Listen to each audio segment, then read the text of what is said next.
Hello everyone, welcome to my channel, The Bibliophile. Today I am going to share the book review of The Witches. The Witches is a fictional book written by Roald Dahl. It is a fantasy genre of fictional books, or to be more precise, it is dark fantasy book with interesting fictional facts in it. All the books of Roald Dahl are almost fantasy. For example, Matilda, James and the Giant Peach, Charlie and the Chocolate Factory, etc. The Witches book is considered to be the scariest book for children amongst his other books. His most books are considered to be the best-selling books. Roald Dahl used to spend his summer holidays in Norway, where he was inspired by the bedtime stories of witches and their magic. This gave him inspiration to write The Witches. The novel is about a 7-year-old boy who lives with his grandma in Norway after a tragic death of his parent. The narrator of the story is the boy himself. The name of the boy was never revealed in the story. The boy loved to sit with his grandma listening to her enthralling stories. His grandma was an awesome storyteller. Grandma often used to tell him about the witches, which the boy can't believe. She told him that how to recognize a witch and much information about them. The boy liked listening to stories, but was still frightened after listening. The grandma says that witches are demons who did not like the children. With their magic, they made the children vanish because they smelled them stinky as dogs dropping. She made the narrator clear that children should not bathe because the witches can smell the stink waves of the children. By not bathing, the dust sticks to the body, preventing from flowing of the stink waves. She also tells him that how a witch can be recognized. The points which can help in recognizing which were that they had bald head, they looked pretty, but were actually the ugliest. Their spit was blue. They had their feet in square shape. They wore gloves so that no one actually sees their ugly claws on their hands. The grandma also says that there are different associations of witches in each country, and the head of all association was the Grand High Witch. Grandmother tells narrator to know everything about them so that he can spot a witch and save himself. He tells the narrator the incidents which happened with other children when they unknowingly met a witch and got vanished. Narrator and his grandma moved to England as per written in the will of his father. After moving to England, the narrator started going to an English school. When the narrator was alone building the tree house in his garden, he saw a lady giving him a peculiar smile. She wore black gloves. The narrator freezes all over and he quickly registers that she's a witch. When the witch offers him a snake to tempt him, he climbs up the tree and stays there, not daring to come until down his mother comes looking for him. This makes the grandma sure that there is one witch in the district also. When the summer holidays were going to begin, the grandmother unfortunately becomes ill with pneumonia. They had decided to go to Norway for the summer holidays. The doctor orders her to cancel a planned holiday in Norway. Instead, they go to a luxury hotel called Maleficent in Bournemouth on England's south coast. As per as the narrator, that hotel was a boring place, but the narrator was accompanied by two little pet mice called William and Mary. The pets were gifted by his grandma after his parents' death. He taught them to perform some tricks like moving in his shirt and coming out of his shirt. The mice were not allowed in the hotel. Mr. Stringer, who was the manager of the hotel, made the boy clear that the mice would not come out of the cage. The narrator wanted to teach them some more tricks, so he kept the mice in his pocket and started finding a perfect place for them to practice. He found an empty ballroom with a notice saying RSPCC, strictly private. The room is preserved for the annual meeting of the Royal Society for the Prevention of Cruelty to Children. The narrator thought it was a good place to teach the mice, and he started teaching them tricks like walking on a rope and other. Soon he hears a voice of Mr. Springer welcoming the ladies.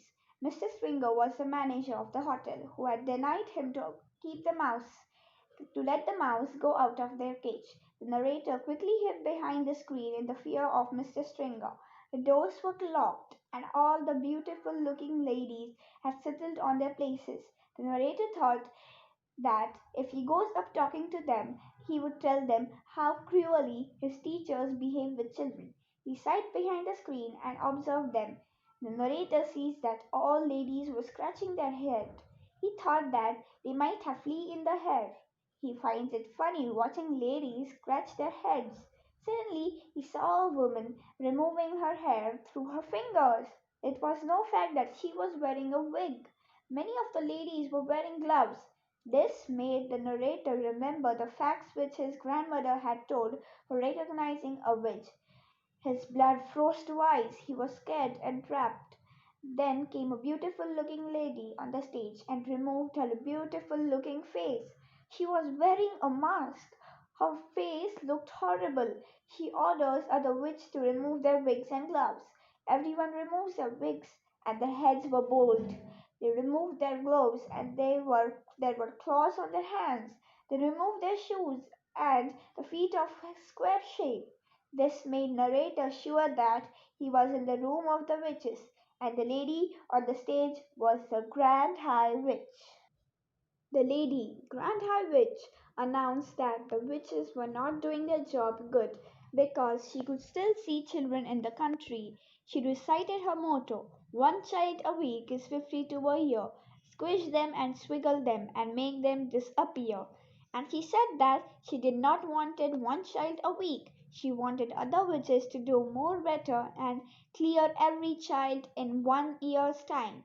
One witch shouted from the behind audience that she would not be able to do so. This made the Grand High Witch angry and she disappeared the witch by flashes which came from her eyes. She made clear that no one should argue with her. Then she continued by yelling that all children are revolting and stinky. They should be wiped off.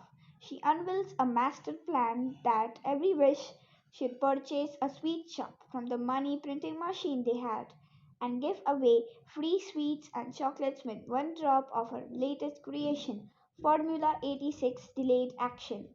All other witches chant her name and praise her for making a marvelous creation. She then recites the recipe for making it, which included ingredients like end of telescope, chopped tails of brown mice, frog juice, alarm clock, Gruntel's egg, blabber snitch, gobble switch, cat springer, etc. To show its effectiveness, she called a fat boy called Bruno Jenkins. Before calling him in, she asks all witches to wear their wigs, shoes, and gloves. She remarks that she had fooled the boy the day before by giving him a chocolate containing the Formula 86 delayed action, and also by promising him that she would give him 5 such more chocolates if he comes at 3:30 in the ballroom. The narrator, who was observing everything from behind, remarks that Bruno kept eating whenever he was seen. The witch told him to wait for 10 more seconds, and slowly the fur started growing on Bruno's body. In 26 seconds, the Bruno turned into a mouse. The witches started chanting the name of Grand High Witch. The Grand High Witch then mentions that she knew all the witches were old enough to climb the trees for getting the Gruntel's egg. Therefore, she had prepared the formula for everyone and told them to collect at 6 o'clock after having lunch with the idiotic manager at Sunshine Terrace. Then suddenly a witch stood up and started sniffing with her large nostrils and starts yelling, dogs droppings. She was actually talking about the narrator. Other witches also smelled and stink and started fighting the child.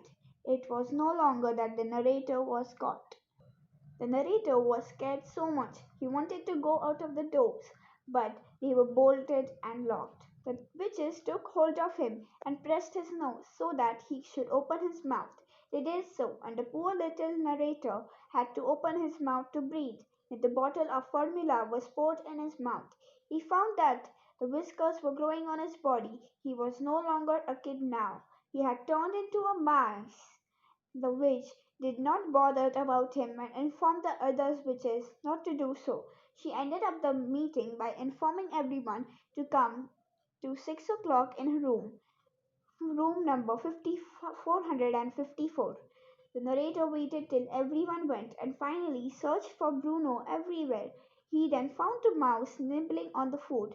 He found it surprising that he could speak to Bruno in his voice. He took Bruno with him to Grandma's room. He told Grandma everything what had happened to him. The narrator explains her the whole incident and told him the mouse which was feeding on the bananas kept on the table was Bruno Jenkins. He then tells the grandma what they should do to stop the witches from turning children into mouse. He tells that he will add the magic potion which was the Formula 86 into the witch's supper and then all witches of England will turn into a mouse.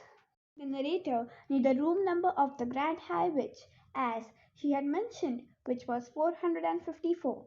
He knew it was just below their room. Grandma first went down and ensured that the narrator was correct. After coming, she attached a woolen thread to narrator and dropped him slowly down in the balcony of the Grand High Witch. Narrator quickly took the bottle and suddenly the voice of the witches came. He quickly ran without anyone noticing at him.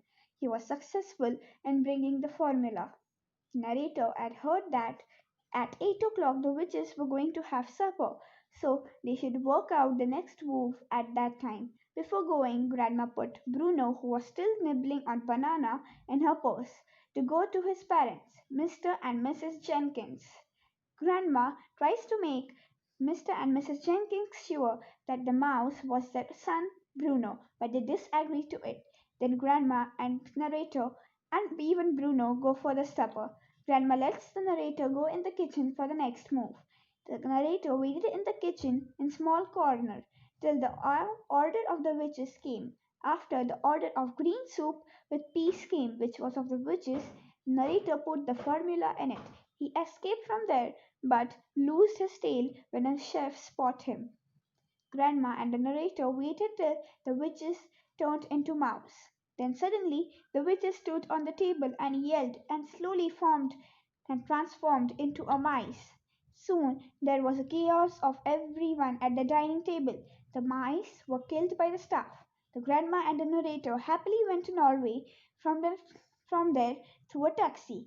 After returning home, the narrator had turned into a mouse, and grandma decided to go to Grand High Witch Norwaying Castle and use the potion to change her successor and successor's assistant into the mice, then release cats to destroy them using the Grand High Witch money making machine and information on witches. In various countries, they will try to get rid of them from everywhere. The grandma also says that as a mouse, the boy will probably live only for 9 years, but the boy does not mind as he does